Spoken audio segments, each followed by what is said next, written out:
Hey everybody, I'm Scott DeYusuf from Tether Tools, and I'm glad to be here with Samy's camera tonight. And you guys are all over the country, all over the world. I'm seeing people from everywhere, and this is wonderful. Well, I'm going to welcome you to Music City. I'm going to turn my camera over to my fun camera, and here's my little world in Nashville, Tennessee.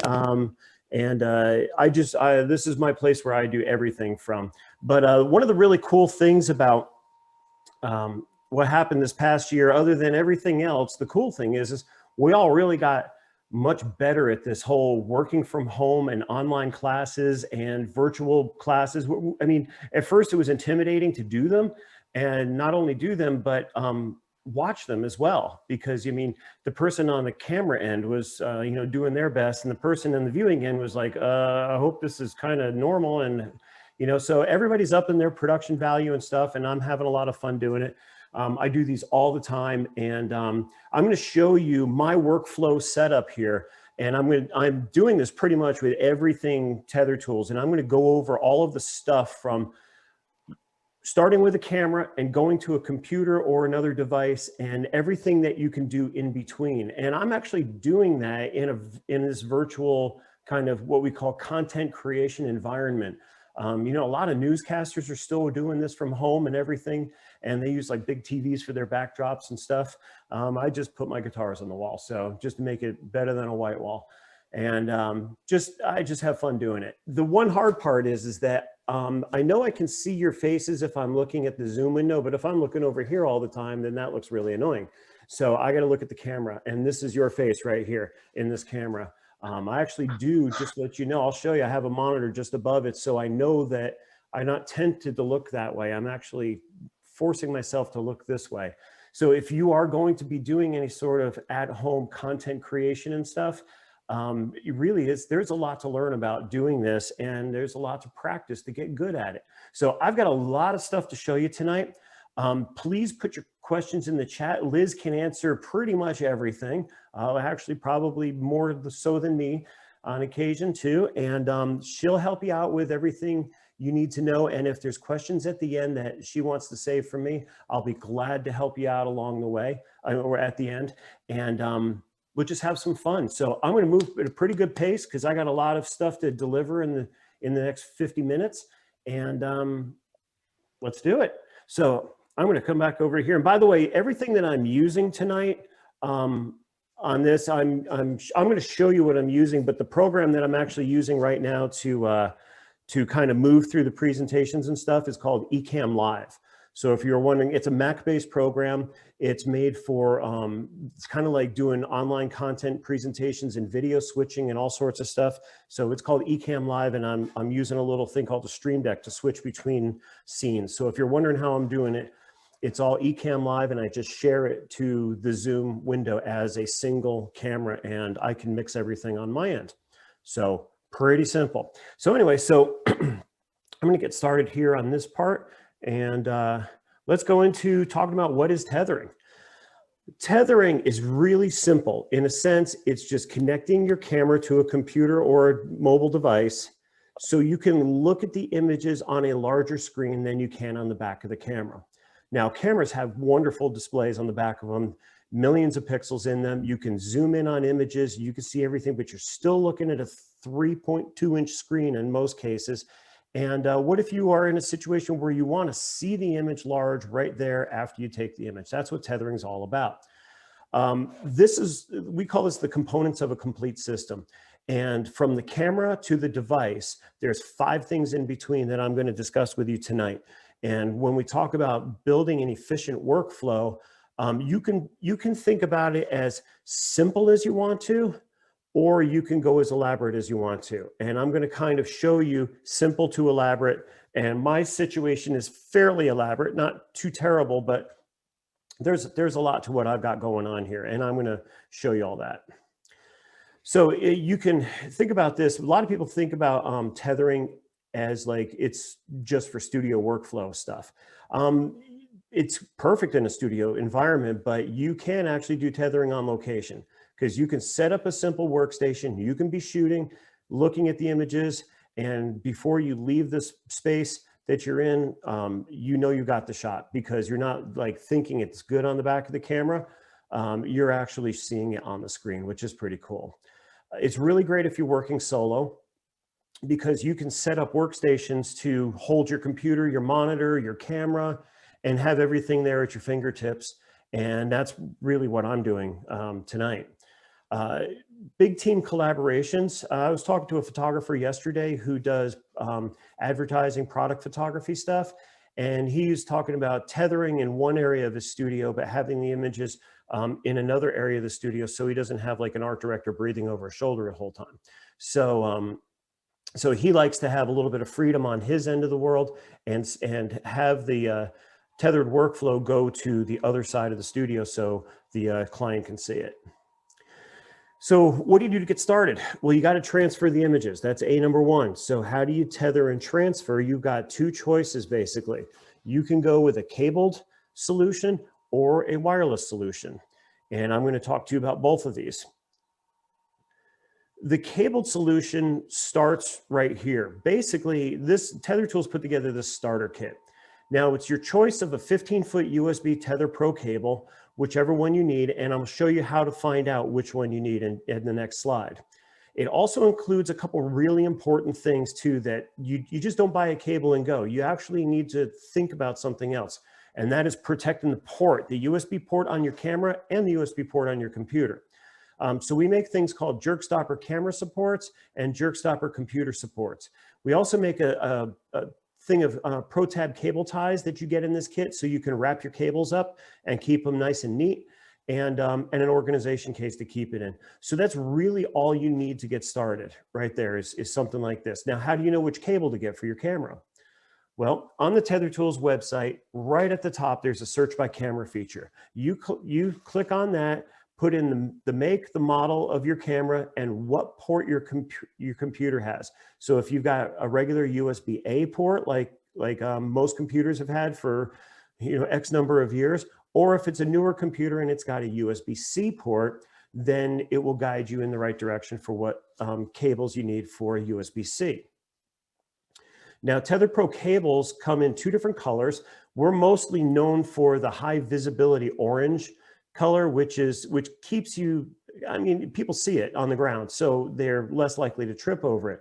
But what if you needed something that wasn't showing up in a reflection? Like I know a photographer on the West Coast that works on movie sets, and sometimes he uses a tethering solution to shoot images on a movie set, but he doesn't need an orange cable showing up in the reflections in glass or something. So he uses the non-reflective black version of the cables. So you can get a non-reflective black or high visibility orange, and you can get them in pretty much any type you want to.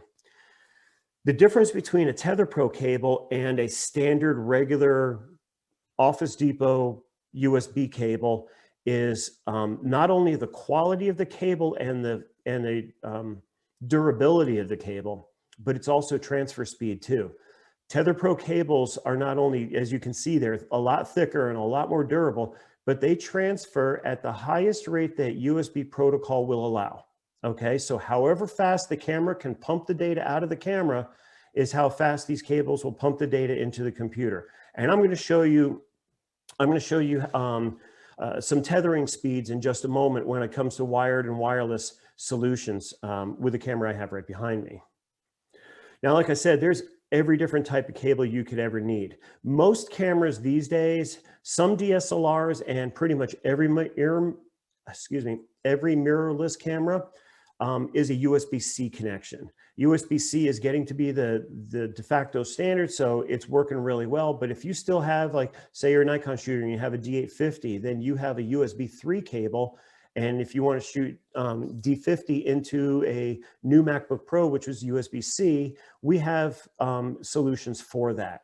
So just think about it. Whatever the search by camera feature on the website says you need, just go with that, and you can't go wrong. Now, if you're going to go over 15 feet, okay, we've got some documentation on the website. When you're looking at if you go to tethertools.com and you are looking at cables, just scroll down the page, okay? And there's a lot of information in there, but you can actually have cabling distances from the computer to the camera of up to 65 feet.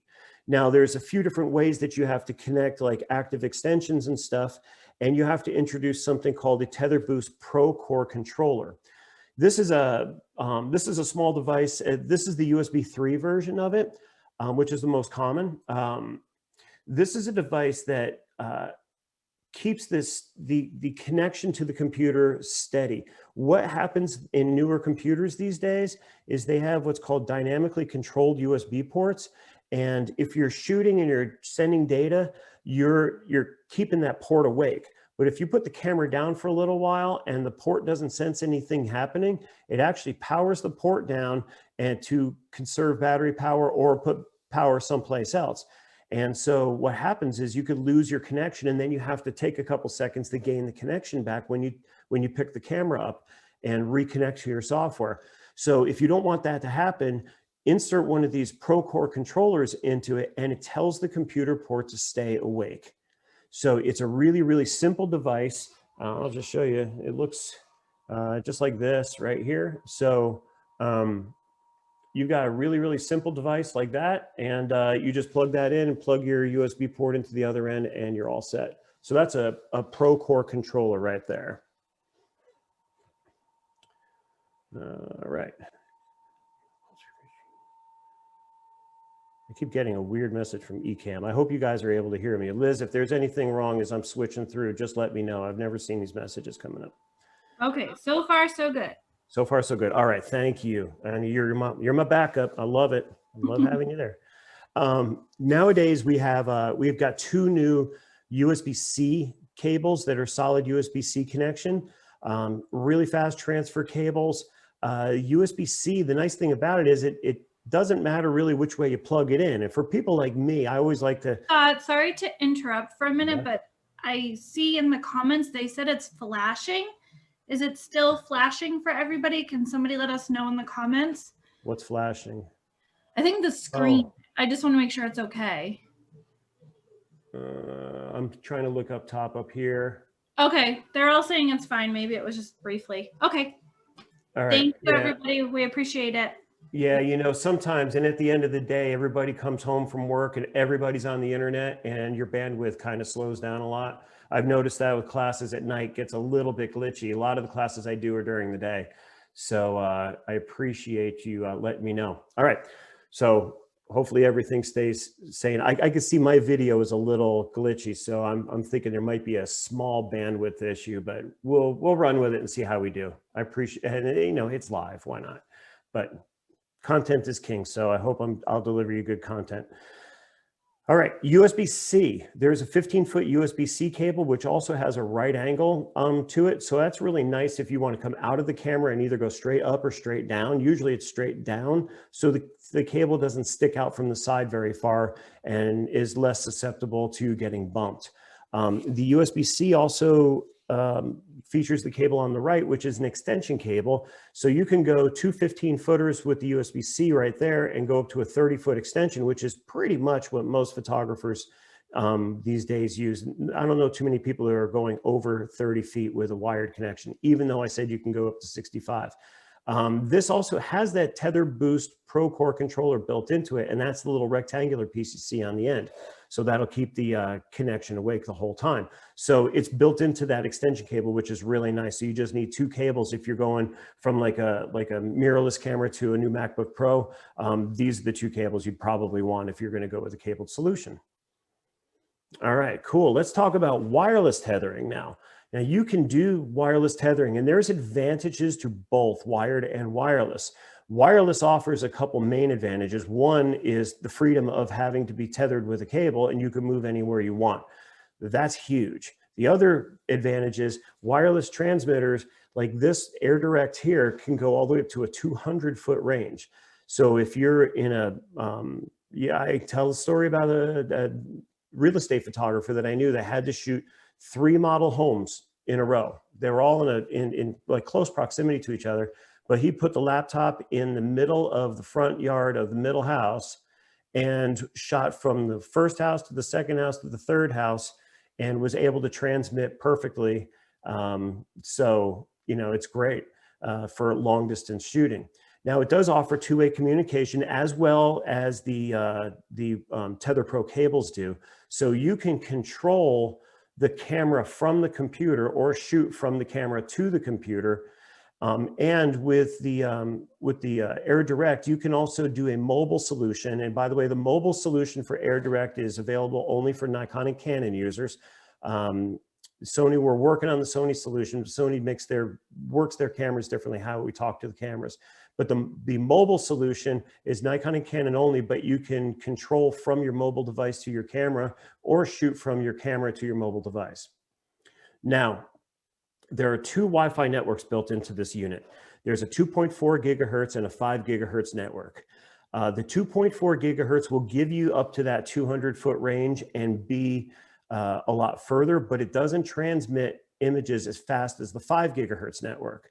So if you don't need the range, but you need a little bit more speed, or if you're in a close proximity, like I'm here, my AirDirect is 6 feet from my computer. That's where it's transmitting directly to. So I don't need the 2.4, I put it on the 5 gigahertz. So the mobile ADU, I told you what mobile was. ADU stands for AirDirect Utility. And the AirDirect Utility is a small program that runs in the background when you are using the AirDirect wireless device. This device connects to the computer Wi-Fi network. This little ADU program, which I'll show you right here. Come on. There we go. So the ADU is a small program that just runs in the background and it connects to the AirDirect wirelessly. But what it does is it actually simulates a USB connection to the computer. So the program you're hooked into, whether it be Smart Shooter or Capture One, it doesn't matter. It thinks that it's got a USB plug plugged into it, which is a genius design. Now, the other thing on here, you'll see this bridge too. You can actually bridge the AirDirect to an existing network if you want to. So if you have a network in your studio or your home, mine happens to be that one there, bridge to not your Wi-Fi 5G. That's my home network. If I want to bridge to this so I can be online at the same time as I'm shooting into the computer, I can do that. Now you might be saying, well, why aren't you bridged to it now?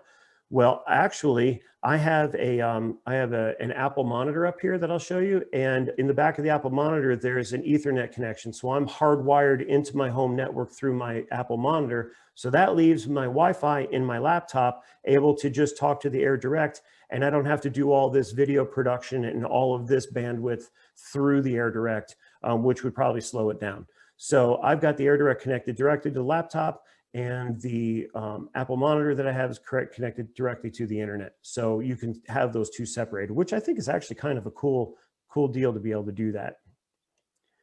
The last thing that I want to talk about, which is really important, is battery power.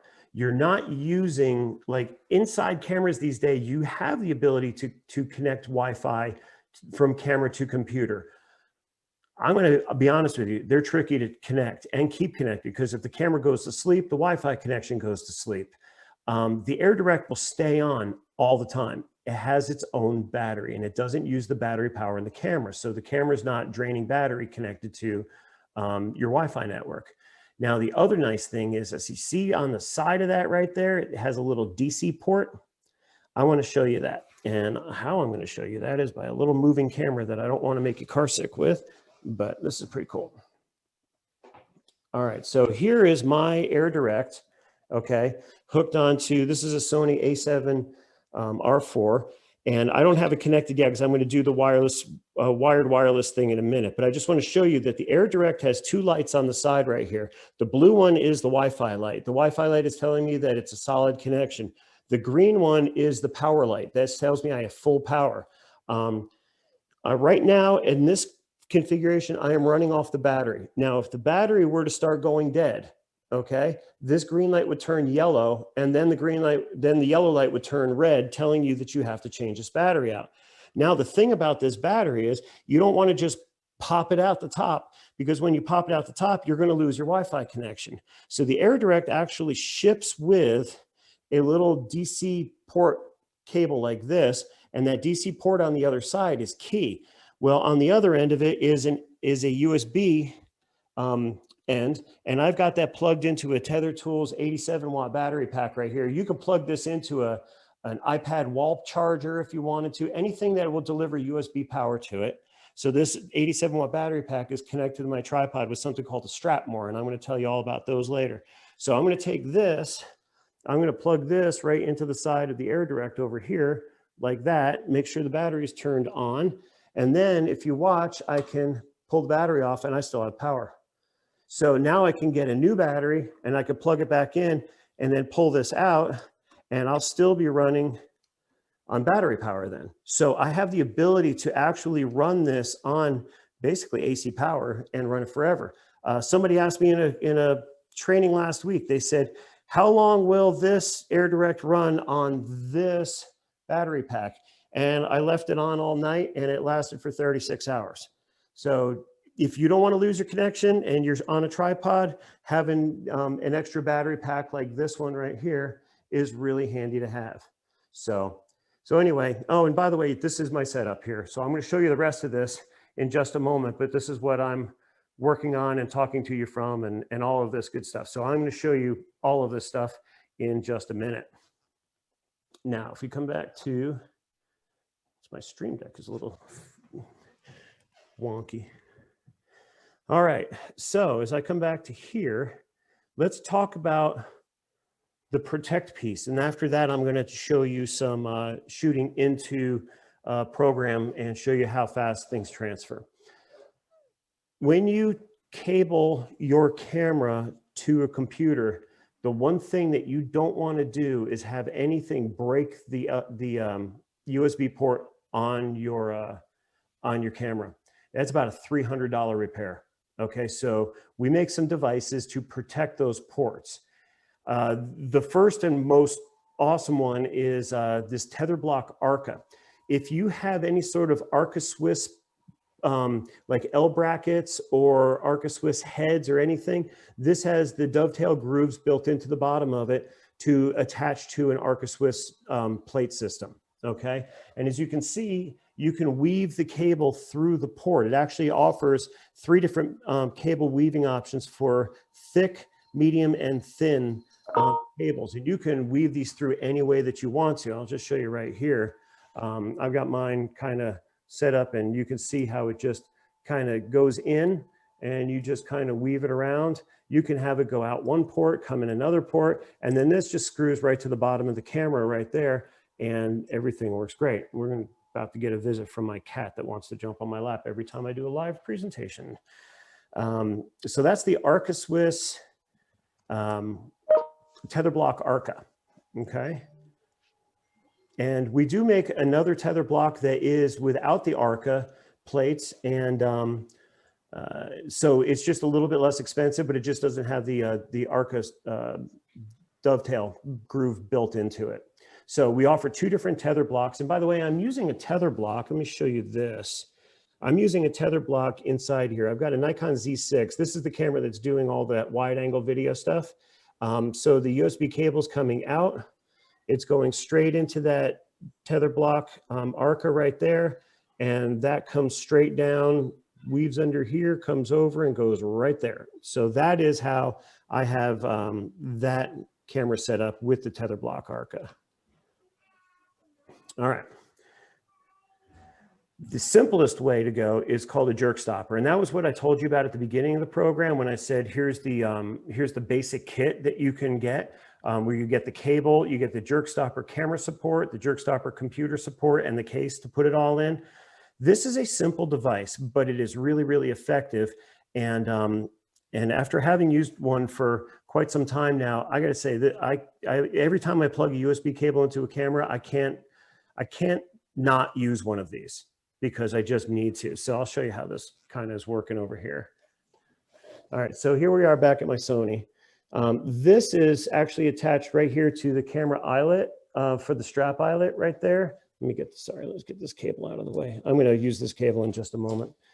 So here's my USB-C cable coming out, goes into the jerk stopper, and the jerk stopper is attached to the eyelet. Now, if you yank on this, it'll wiggle in the port, but it won't pull it out. As you can see, I'm pulling it. So the question is what if someone trips over it? Is it going to pull the whole camera down? No, hopefully not, because there is actually a breakaway in here. So after about 7 pounds worth of pressure, this will break away and pull it out of the camera without pulling the whole thing down onto the floor. So, but just for that, like little whoops, I yanked it, that can break this port so easily. And like I said, that's about a $300 fix. So you want to avoid that at all costs. All right.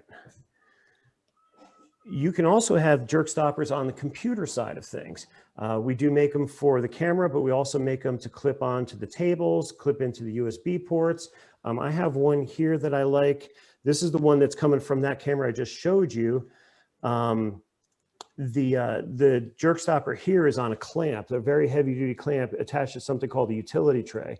And it just travels right up, over, and into this little USB hub that I have. So this keeps that USB hub, if something happens, keeps the USB hub from getting grabbed and getting pulled out. So it's really a pretty simple device. So before I go into the collaborate part, what I'm going to do is I'm going to take a couple pictures, both wired and wireless. And how I'm going to do that is I'm going to come over to a program called Smart Shooter.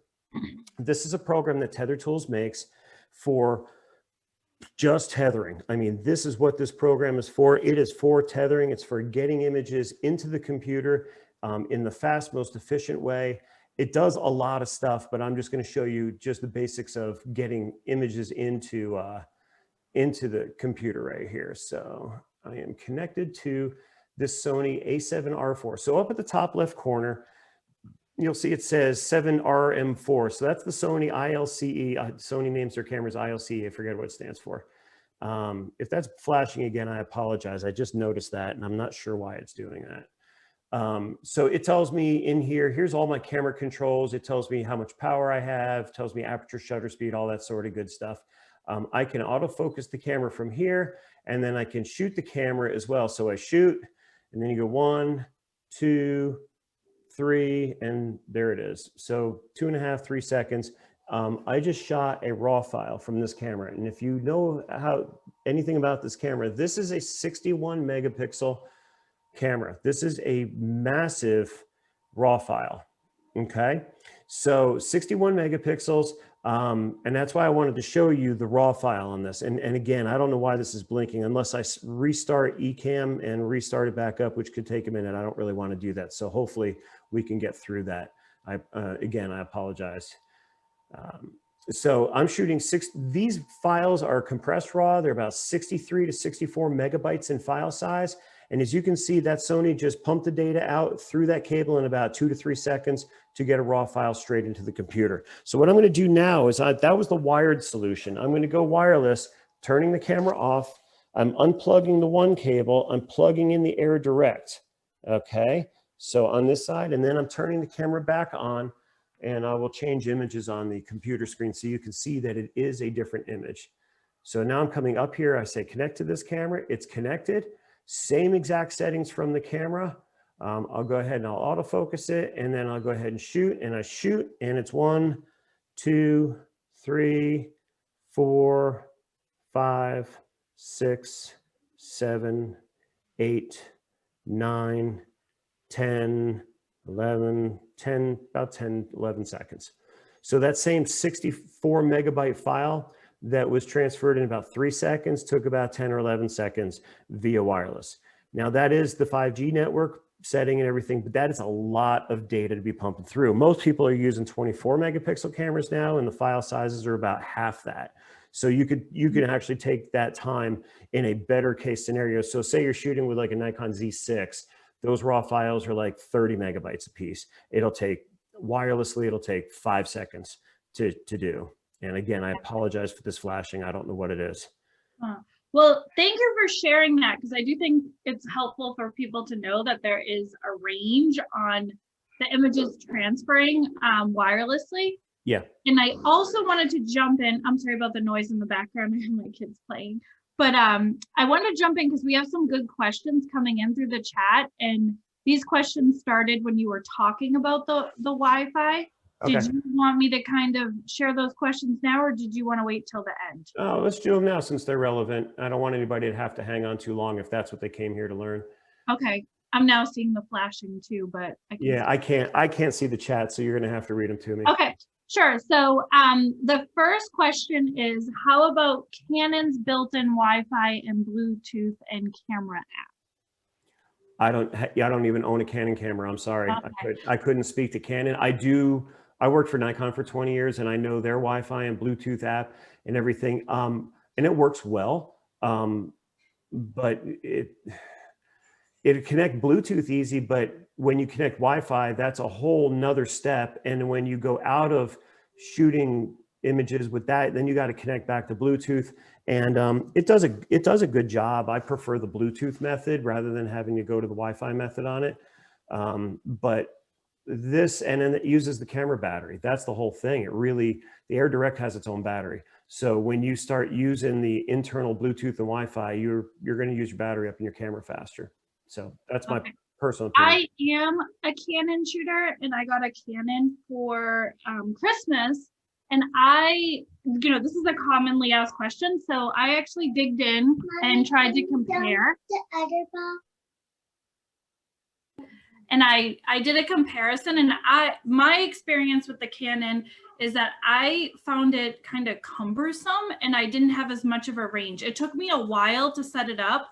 It took me probably around like an hour, and I thought that was a lot. And I don't know, I'm so used to it being easier with the AirDirect, and previously I had used the Case Air. So that was my experience. So usually with the wireless systems, the AirDirect, you get a further range. You can go up to 200 feet, where with Bluetooth, you might be limited on the range.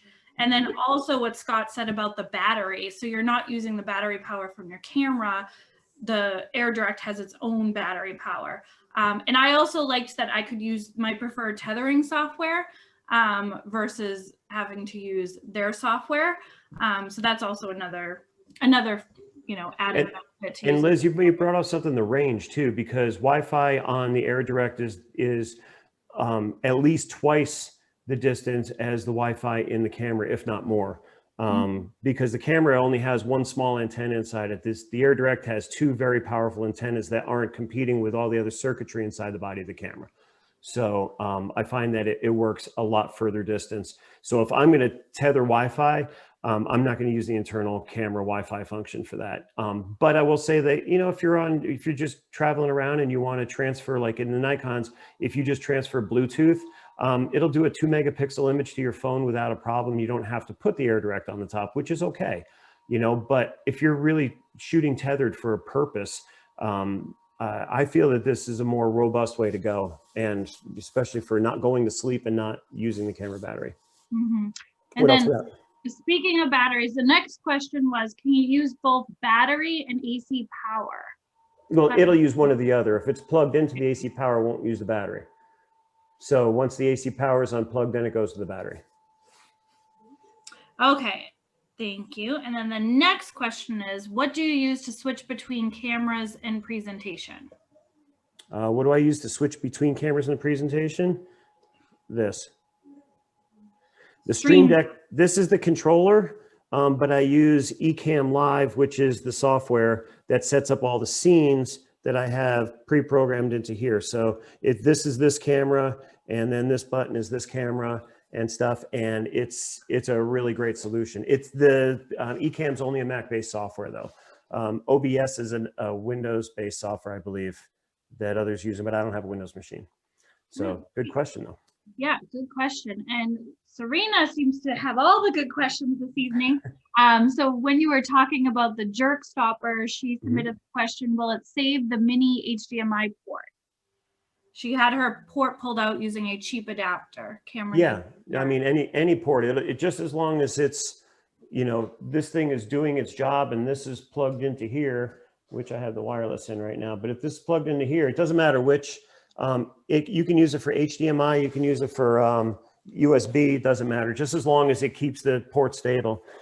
Yeah, I've broken a USB port, I've broken HDMI ports on cameras in the past, and because I didn't really know about the jerk stopper when I was working for Nikon. I'm like, okay, genius little device here. I love it.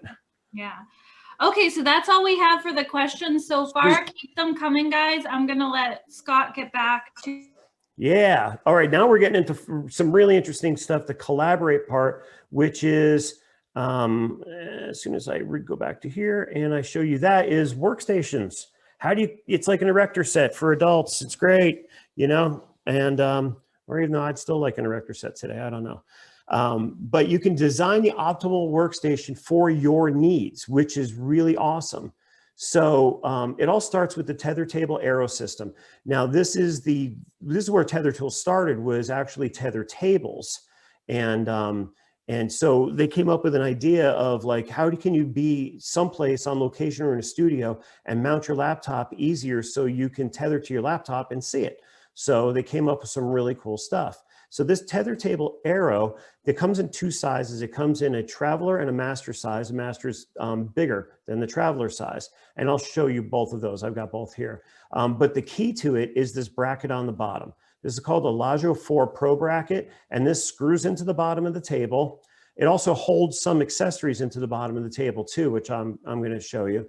But this has the Arca Swiss dovetail built into it. It has a 1/4 screw for a tripod quick release plate. It has a 3/8 screw for like a tripod base plate. And it also has a bracket for like a stud, like a baby stud for either a clamp or a C-stand. So you can mount it to pretty much anything you want. As I said at the beginning, there was a starter kit. The starter kit can be combined with the Pro kit. There's no overlapping items. You just get the next round of stuff. So the Pro kit would include the tether table arrow, traveler, or the master, whichever one you want. The non-slip Pro pad, which you would want to put on there so the computer doesn't slip around. There's an XDC external solo drive compartment, which you can see in the picture on the front left corner of that table to hold a portable hard drive underneath. There's a secure strap across the computer, which holds the computer down, which is wonderful. There's a 3-pack of hooks to roll your cables up on. There's a cup holder, which will hold pretty much anything. Then there's a jerk stop or clip-on computer support for your, so if someone trips over a cable, it doesn't get yanked out of your computer, or it just keeps your computer port protected. Then the strap more, which is what I showed you before, holding up that battery. I'll show it to you again. And then an organization case for both the cables and the table. So this is the simplest way to get started. And I have pretty much all of that right here on this guy. So this is my laptop. This is a 16-inch MacBook Pro. This is a tether table Aero Master. Whoops, and I'm making myself a liar here. Here is the strap that will go, I've got to do this one-handed. It'll clip on one side, and then it'll clip on the other side. So now you have your computer strapped down, which is key. And then here's the Pro pad. So this is the pad that is underneath the computer, and it dissipates heat. Here is the solo drive bay, and this is mounted underneath to, if I can get the camera up here right, it's mounted to that bracket underneath. And that bracket is mounted to a Manfrotto quick release head on a Manfrotto ball head, which is on my Gitzo tripod right here. So I've got all of this mounted underneath. What you see in the back right here, this is called the D-tap battery mount. And I'll show you that in just a few minutes. So really simple. All you have to do, this is all you'd have to do is just take this out of the bag, put it on the tripod, put your laptop on, strap it down, and go. And just plug your cable in, start your software, and you're going. So the larger table has a little bit more real estate in the back if you wanted to hold things there as well. But this is as simple as a setup out in the field as you can do, and it's really great. So let's talk about going a little bit further into this. So here's the system accessories. So there's the Pro pad, there's the cup holder, the secure strap, and then you can either get a single or a dual external drive bay. So if you have 2 hard drives you want to put in there, we make a dual one as well. Now, when you want to start getting a little bit more elaborate, say you're shooting in the studio, you want to use the rock solid crossbar and possibly the sidearm as well. So you can have a tripod base. All you have to do is just get your tripod out, take the head off the tripod, screw the crossbar in, and then you can mount things to the crossbar. There's so many different mounting points on here. It's like I said, it's like an erector set. You can do anything you want to with this. I have this set up here as well, and I'm going to show you that in just a moment. I set up this, what we call a Tether T workstation, which is the crossbar and the sidearm. So you take the head off the tripod and you put it up on top of the sidearm, and then that's where you mount your camera. And that's exactly what I have going on here. And it's a great solution, really simple. And also you can put it on wheels. So you can have the wheels for the tripod roller all in place, and that works like a champ. So tell you what, I'll show you this setup real quick. So here's my setup on this side. So there's the tripod roller. Here is the, this is a 3-legged thing tripod. I took the head off, put the crossbar on, and then the sidearm as well. And you can see the sidearm comes up and it's got all of my other stuff attached. So it's got my camera, my monitor, my mic, my light, you know, audio equipment, everything. This happens to be a utility tray, which holds stuff just like it's doing right now. And the utility tray mounts to the same thing underneath like that. This is the dual drive bay, which I'm not utilizing at the moment. I'm just running cables through it, but that's the dual drive bay. And that is hooked up underneath here to this bracket underneath. So here's your other mounting point here. And so as you can see, the Tether T workstation is a great solution for what I got going on right there. So I could have my computer on the right side and running the camera on the left side, but I've got more stuff happening over here, which I'll go through in just a moment. All right, so you can put everything on wheels and wheel it all over the place. Now, the next thing there is the rock solid low boy roller, which is a C-stand on wheels, really heavy duty. It folds up and collapses and comes with its own bag. So it's not really big if you want to move it from place to place, but it's really solid. So you can, if you want to, you can even get more elaborate with a workstation. So here's the low boy roller with that utility tray where the camera is sitting. So you put your camera down on it. It's got the laptop on the bottom. So you're running your programs on the bottom, but you're running your images up on the top on the larger monitor, and you can roll it around a studio situation. It's really a very, very cool setup to have. And if you need something that's this elaborate. So let me take you for that little tour. So what I have here, this is the low boy roller down here. So you can see it's on wheels and it's got brakes on the wheels and stuff. Pardon my cable messes. So right here, this is a tether table traveler. This is a 13-inch MacBook Pro. As you can see, it fits really well on this table right here. And I've got my Stream Deck to the right. I've got my USB hub right here. But here's my Apple 27-inch monitor. And this 27-inch monitor, the foot doesn't come off. And I'm kind of happy about that. And I'll tell you why. Because I mounted this to the low boy roller stand up here. And I mounted it via this VESA monitor mount in the back. And if you have an iMac or something and you don't want to take the foot off the iMac, you don't have to, because you can mount it to this piece right here. This will clip on, and then this will mount into the actual full mount up here. And then that's on top of the C-stand right there. So I can just take this off and mount this back on a table and then bring the C-stand wherever I want to go. So the flexibility of these options is really, really cool. Oh, and by the way, this is the cup holder. So it folds in and out of place. Most important device in your studio, right?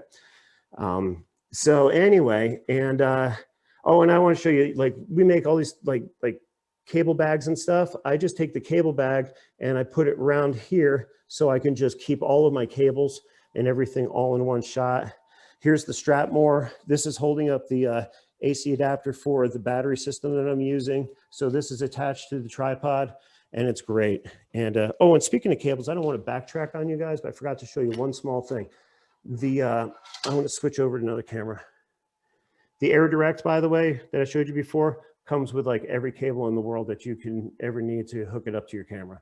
So if you're wondering, are there different Air Directs for different cameras? No, there's one, and these all work. So these are wonderful little cables to have too, because they have like every USB end on them, and it's USB-C on the other side. So if you have an old hard drive or something, you don't want to go find the cable, these things work great.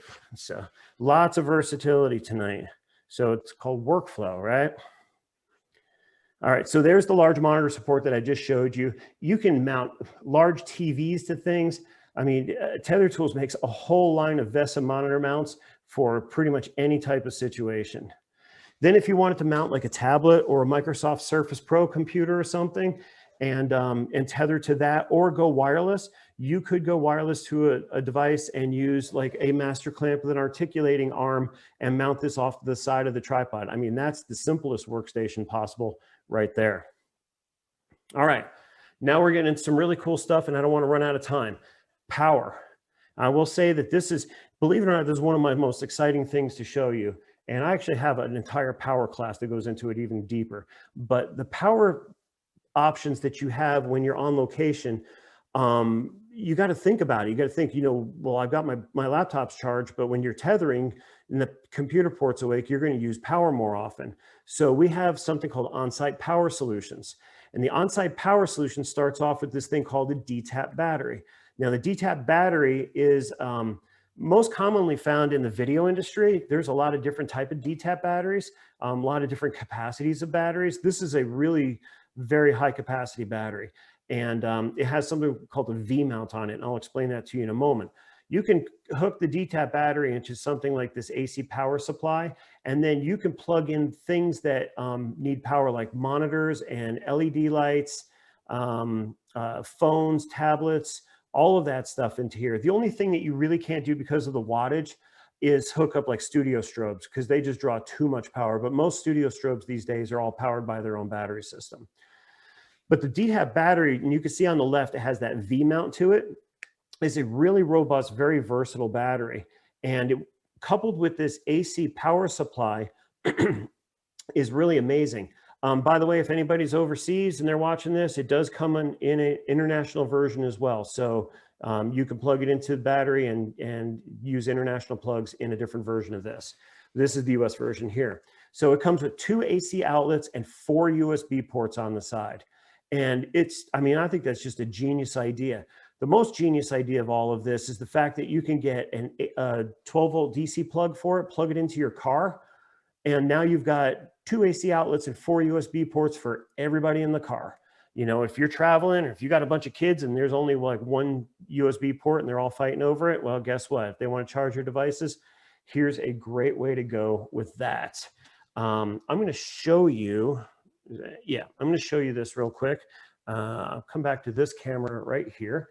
And I want to show you, this is the DTAP battery. Okay, so it's that big. I mean, it's not tiny, but it's not huge either. There's 2 ports on the side of this. There's the DTAP port, which you use for charging, and you also use it for power. And it also has 1 USB port right here on the side as well. So you could just use this battery alone and charge your phone or your tablet or something like that. It's very, very powerful battery. You can use this, where here's the AC power supply. I'm kind of looking at it up on my monitor to make sure you guys can see it. So here's your 2 AC power ports. Here's your 4 USB ports. You just turn it on the bottom. And this is a DTAP plug. So you would actually plug this into the DTAP battery if you want. And now I have got power going to this and this. Now, the easier way of running this, and actually a more powerful way, because this port right here for power going out is limited to 85 watts. But there's these connections down at the bottom, which will give you 120 watts worth of power out of the same battery.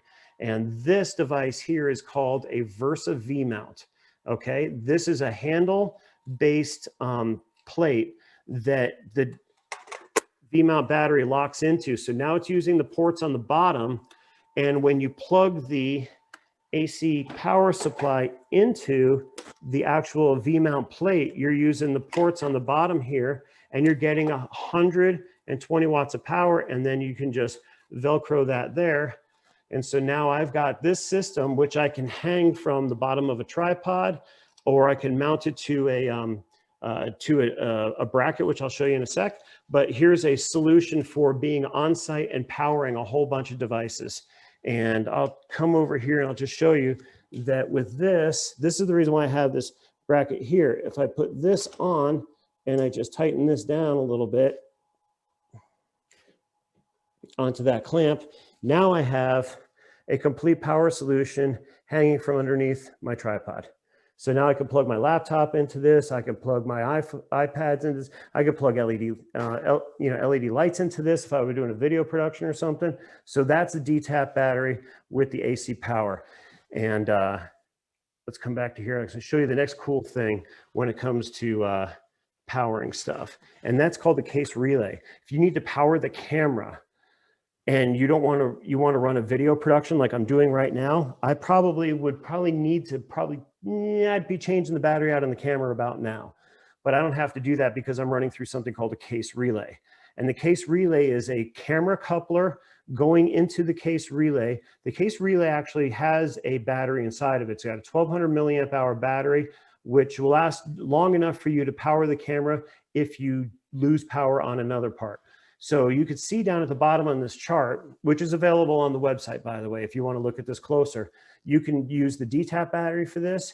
You can use that external battery pack like I showed you before, and I'm going to show you again, or you can plug this into a wall adapter and run AC power into the camera, and it will work the whole time.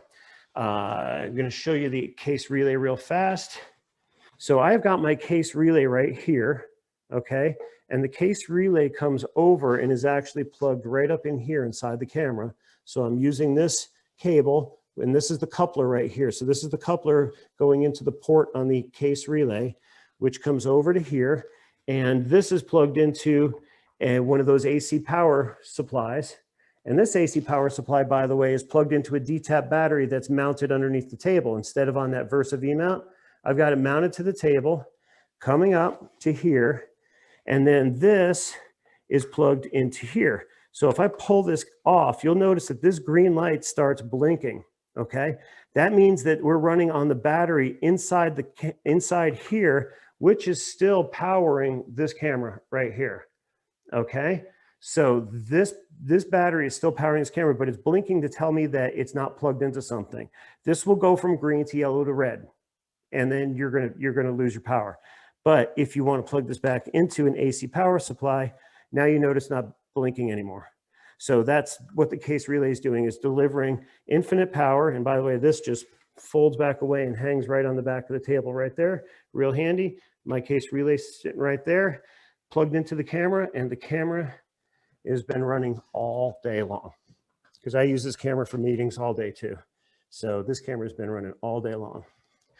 So which camera coupler do you need? Well, the search by camera feature, again, on the Tether Tools website will tell you which camera coupler you need, make it real easy for you to order.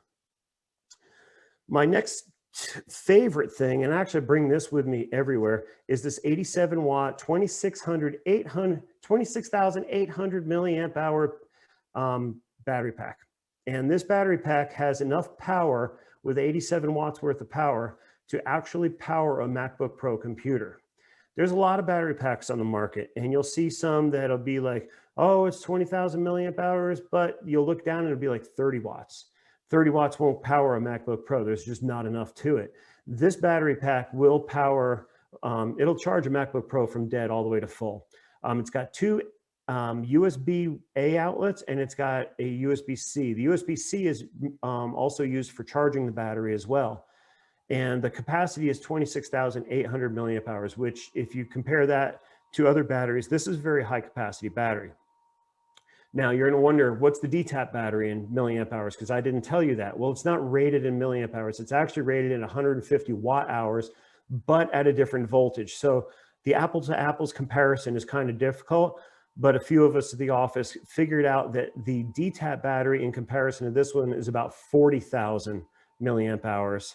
And this one's 26,800. So that'll just give you an idea that the DTAP battery is almost twice as powerful or twice as long lasting as this one would be. So this one's really cool. And you saw me before demonstrate this with the Air Direct with the strap more on the tripod leg, which is perfect. Now, finally, the direct piece. This is how are you going to work with your images when they get to the computer? And we actually have a tethering software called Smart Shooter 4. Smart Shooter 4 works with Canon, Sony, and Nikon. And you can go wireless tethered into it. You can go wired tethered into it. And it's a really, I mean, I showed you the shooting into it just a little while ago, but it's a really solid, robust program that does one thing really well, and it receives images from the camera. Doesn't do anything else like manipulating images or cataloging images. It doesn't need to, because we have Capture One and Lightroom for that. Now, here's the thing. Lightroom has a tethering capability, but it's a little, for lack of a better term, wonky. It only worked with Canon and Nikon, actually, directly into Lightroom. We actually created a Smart Shooter 4 plugin, which is included with both versions of Smart Shooter, that works with Nikon and Sony. So Canon's got to catch up to Adobe a little bit, or vice versa, and then we can include that into this plugin. But Sony and Nikon shooters have the ability to use a plugin to shoot directly into a Lightroom catalog, which is really awesome. There's two different versions of Smart Shooter. There's Smart Shooter 4 regular is $69.95, and Smart Shooter 4 Pro, which is $195.95, which has some really high-end features if you need them. They both do the tethering thing great, and they both do remote control, live view, and they both have a set of prepackaged scripts in them, like HDR shooting and bracketing and focus stacking and all sorts of stuff that are included in both versions. But Smart Shooter 4 Pro allows you to have multiple cameras shooting into the same program, up to 8 cameras, as where the regular version only has 1. Smart Shooter 4 Pro also lets, if you know the Python programming language, you can program your own scripts. You can do barcode scanning through the lens of the camera. So if you're a high volume photographer and you have a barcoding situation where you need to scan barcodes, well, you can scan them through the lens of the camera. This thing will read the barcodes in the image. So you don't need any special camera softwares or barcode scanners. And then it also has an external API integration part. So if you want to, if you have a programmer that needs to bring in a tethered solution to a larger workflow for a large company, they can program this into another imaging workflow. Then they both come with the Lightroom Classic plugin, and that Lightroom Classic plugin, like I said, works with Sony and Nikon beautifully. And I'm going to show you a quick video of how that works right now. So this is a Sony solution right here. Sony shooters have never had the ability to shoot into Lightroom Classic before. Nikon shooters have. But this is really big for if anybody out there is using Sony cameras and you want to use Lightroom Classic for this. So all you got to do is after you install it from the Smart Shooter program, launch Lightroom Classic, and then you come up to File, Tethered Capture, and then Start Tethered Capture. And then you say a session name basically, and you can choose the destination and wherever you want it to go for your catalog. So wherever you hold your Lightroom catalogs, and then you tell it okay, and it will start up the actual plugin. This is what the plugin looks like in a slightly enlarged form. So there's the Sony camera hooked up. You can see the camera settings from here. And then all you have to do is hit the silver button and take a picture. So when you do that, that's what the plugin looks like. That's what the picture looks like. And you just shot into a Lightroom catalog from there without having to go what's called a watch folder or hot folder first. And from here, you can do all of your adjustment settings in the develop module in Lightroom. And every picture you shoot comes in with all of those settings. So now you don't have to go back and batch process anything or wait for it to come out of a watch folder and get processed automatically. It just makes it's just that easy. I mean, that's the way I look at it. It just works. So it's really, really simple to do. So really, to finalize that, the difference between the regular version and the high-end version is the script creation, the multi-camera control, barcode scanning, and the external API integration.